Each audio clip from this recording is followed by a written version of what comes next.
sitting, talking about Ramayana, I just feel so surreal because nothing is bigger and better than this. Jai Shri Ram.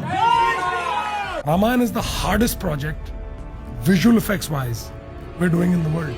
We've ever done. It's India's greatest story, and to see it to this new generation with the kind of technology that we have, very exciting and very gratifying opportunity for me as an actor. Ranbir has done such a beautiful job and I just can't wait for you guys to see it. तो finally Ramayan movie का teaser drop हो चुका है और as expected ही था कि internet को दो कैंप्स में डिवाइड होना ही है। तो एक साइड पर लोग कह रहे हैं कि finally Bollywood is attempting something truly epic, वहीं दूसरी तरफ लोग कह रहे हैं कि ये तो आदि पुरुष 2.0 बनने वाला है। बट वेट, क्योंकि कंट्रोवर्सी ना सिर्फ ये VFX या CGS तक लिमिटेड नहीं है। एज इन जब से ये मूवी की कास्ट अनाउंस हुई थी तब से लेकर अब तक रणबीर कपूर हो चाहे साई पल्लवी हो, दोनों को ही काफी ज्यादा क्रिटिसाइज किया गया है। एंड इनफैक्ट टीजर ड्रॉप होने के बाद ये क्रिटिसिज्म काफी ज्यादा बढ़ गया है और इसके साथ साथ सबसे ज्यादा पॉइंट आउट किया जा रहा है हॉलीवुड स्टाइल का VFX। एंड इवन LA में टीजर का प्रीमियर रखना भी काफी डिस्कस हो रहा है। And amid all of this, कैसे 4000 करोड़ में ये फिल्म बनी है, जब से मेकर्स ने ये स्टेटमेंट बोला है तब से ही एक तो लोग बहुत ज्यादा शॉक थे। ऊपर से जब कल वो टीजर ड्रॉप हुआ तो लोग कह रहे हैं कि सारे पैसे कहाँ लगाए हैं आपने। तो इन शॉर्ट हम बात करने वाले हैं, क्या वाकई ये प्योर इंटरनेट रिएक्शन है या फिर एक नेगेटिव PR रन कराया जा रहा है इस मूवी के अगेंस्ट। तो इन सारी चीजों के बारे में बात करेंगे, बस उससे पहले आप चैनल को सब्सक्राइब जरूर से कर लेना। तो सबसे पहले बात करते हैं टीजर लॉन्च की स्ट्रैटेजी से, क्योंकि ये प्रोजेक्ट को डायरेक्ट किया है नितेश तिवारी ने, जो पहले काफी ह्यूज प्रोजेक्ट्स के पार्ट रह चुके हैं। और इस फिल्म के प्रोड्यूसर हैं नमित मल्होत्रा, जिनके साथ साथ 8 time Oscar winning VFX company भी इस प्रोजेक्ट का पार्ट रही है। एंड रिपोर्ट्स के अकॉर्डिंग रामायण को 2 पार्ट में सिनेमेटिकली डिवाइड किया गया है। एंड जो कंबाइंड बजट बताया गया है इस मूवी का वो एग्जैक्टली 4000 करोड़ है, ऐसा खुद मेकर्स की साइड से बोला गया है। अब सबसे इंटरेस्टिंग चीज क्या हुई है कि टीजर का जो फर्स्ट प्रीव्यू है ना, वो इंडिया में नहीं हुआ है बल्कि लॉस एंजलिस में हुआ है। और वहीं से इंटरनेट पर डिस्कशन भी स्टार्ट हुआ है, क्योंकि कुछ लोगों का रिएक्शन था कि अगर इंडियन माइथोलॉजी फिल्म है, इतना deeply rooted to culture story है, तो ऐसे में आपको उसे इंडिया में पहले लॉन्च करना चाहिए था ना। हालांकि वहीं कुछ लोगों का पर्सपेक्टिव टोटली डिफरेंट है। उनका कहना है कि मेकर्स क्लियरली रामायण को ग्लोबल सिनेमेटिक इवेंट बनाना चाहते हैं और इसी वजह से फिल्म की टेक्निकल टीम में भी काफी इंटरनेशनल नेम्स इन्वॉल्व हैं, चाहे फिर वो म्यूजिक हो, डायरेक्शन हो या फिर VFX कैटेगरी हो। सब कुछ को ऐसे डिजाइन किया गया है कि ये एक ग्लोबल एपिक प्रोजेक्ट की तरह टर्न आउट हो जाए। तो एक तो इसी पॉइंट से ना लोगों का क्रिटिसिज्म स्टार्ट हो गया था, लेकिन इसके बाद आता है वो सबसे हीटेड मोमेंट जब ड्रॉप होता है रामायण का टीजर। और बस फिर क्या था, बहुत सारे डिबेट शुरू हो गए। फिर चाहे वो रणबीर कपूर को एज लॉर्ड राम प्रेजेंट करना लोगों को बिल्कुल भी अच्छा नहीं लगा हो, या फिर साई पल्लवी का माँ सीता का रोल करना भी लोगों को नहीं अच्छा लग रहा। और ये देखो पहली बार नहीं हुआ है, जब से ये कास्ट अनाउंस हुई थी स्पेसिफिकली रणबीर और साई पल्लवी ने काफी क्रिटिसिज्म फेस किया है। क्योंकि अगर हम रणबीर कपूर की बात करें तो एज एन एक्टर वो वर्सेटाइल एक्टर हैं, इसमें कोई डाउट नहीं है। उनकी काफी सारी रीसेंट फिल्म्स ने काफी अच्छा परफॉर्म किया है। और अगर बात हो पावरफुल परफॉर्मेंस की तो लोग मानते हैं कि उसमें भी उनका अप्रोच काफी अच्छा है। लेकिन हाँ, दूसरी साइड पर काफी लोग ऐसे हैं जो स्केप्टिकल है इस चीज को लेकर, और उनका मेन कंसर्न है रणबीर की past image. Because literally internet पर कमेंट्स कुछ ऐसे आ रहे हैं कि भगवान राम का कैरेक्टर काम, कंपोज्ड और डिवाइन फील कराता है। वहीं अगर आप रणबीर को एज अ पर्सन देखोगे ना तो आपको उनका पास्ट याद आ जाएगा। एंड इनफैक्ट कुछ लोग तो उनकी वॉक को, उनके स्ट्रेचर को उनकी फिल्म संजू से कंपेयर करते हुए कह रहे थे कि कुछ डिफरेंस ही फील नहीं हो रहा है। एंड इसके अलावा जो सबसे बड़ा क्रिटिसिज्म हो रहा है वो रणबीर की एज को लेकर है। ऐसे लोगों का मानना है जब भगवान राम को ऐसे यंग प्रिंस की फॉर्म में दिखाया जा रहा है तो पता नहीं क्यों रणबीर कपूर को ना तो इमेजिन कर पा रहे हैं, ना ही स्क्रीन पर देखकर अच्छा लग रहा है। क्योंकि वो करंटली अपने अर्ली 40s में है, तो उस हिसाब से वो इस रोल में थोड़े से एजेड लग रहे हैं। एंड स्पेसिफिकली जब से टीजर में उनके लुक को रिवील किया गया है ना, लिटरली ये डिबेट बहुत इंटेंसिफाई हुआ है। और ये सब भी अगर कम पड़ रहा है ना, तो लोग रणबीर के कुछ पास्ट स्टेटमेंट्स को लेकर उन्हें कॉल आउट कर रहे हैं। जैसे कि सबसे ज्यादा सर्कुलेट होने वाला उनका बीफ ईटिंग वाला स्टेटमेंट, जो लोगों के हिसाब हिसाब से कुछ रिलीजियस सेंटिमेंट्स को हर्ट करता है और इस वजह से वो उन्हें भगवान राम के रोल में नहीं देख पा रहे हैं ना। ऐसा नहीं है कि दूसरा पर्सपेक्टिव नहीं है, क्योंकि कुछ लोगों का कहना है कि अगर आप ऐसे हर एक्टर की पर्सनल लाइफ के बेसिस पर उसे जज करने बैठोगे ना, तो बॉलीवुड में कोई ऐसा नहीं मिलेगा आपको जो भगवान राम के रोल को प्ले कर पाए। क्योंकि देखो, इस पर तो हम सब एग्री करेंगे कि कोई भगवान राम जैसे कैरेक्टरिस्टिक्स को रख ही नहीं सकता, क्योंकि एट द एंड सारे एक्टर्स हैं तो इंसान ही। और आप बॉलीवुड में से कोई भी नाम बता दो जो एग्जैक्टली इस रोल के लिए उतना ही सूटेबल है। आई मीन, मैंने देखा था काफी सारे लोग ITV के काफी कैरेक्टर्स को यहाँ पर पॉइंट आउट कर रहे थे, जिससे मैं अग्री भी करती हूँ। जैसे कि सौरभ जब भी नारायण भगवान के रोल में दिखते हैं तो ऐसा लगता है कि वो डिवाइन एनर्जी फील हो रही है, वो तेज उनके चेहरे पर दिखता है। एंड ऐसे ही जिन्होंने भगवान शिव का कैरेक्टर प्ले किया था, मोहित, वो भी उस कैरेक्टर में एकदम सूटेबल लगते थे। ऐसे उनको देखकर वो ऑरा फील होता था। और इसी वजह से लोग अभी रणबीर के कैरेक्टर को रामानंद सागर जी की रामायण में अनिल गोविल जी के कैरेक्टर से बहुत कंपेयर कर रहे हैं और कहा जा रहा है कि उनके फेस पर वो जो चमक होती है वो मिसिंग लग रही है। अब हालांकि जैसा मैंने आपको बताया कि काफी सारे लोग सपोर्ट भी कर रहे हैं, तो उनका ये कहना है कि अभी एक छोटे से टीजर को देखकर हमें जज नहीं करना चाहिए, क्योंकि एक तो ये पूरे टीजर में एक भी डायलॉग नहीं था, तो वो एक काफी बड़ा ब्रेक थ्रू हो सकता है। क्योंकि ऑफ कोर्स सबसे बड़ा पॉइंट तो यही है कि आप कैसे एक्सप्रेस करते हो इस रोल की ऑरा को, कैसे कैरी करते हो, कैसे प्रेजेंट करते हो। एंड स्पेसिफिकली जब आपने आदि पुरुष जैसे डिजास्टर को देख लिया हो, तब आपको समझ आता है कि अगर थोड़ा भी चेंज किया गया है या फिर उससे कुछ सबक लेकर बेटर परफॉर्म करने की कोशिश की गई है, तो शायद एट द एंड सब कुछ अच्छा ही टर्न आउट हो जाए। लेकिन अकॉर्डिंग टू मी ना, जो एक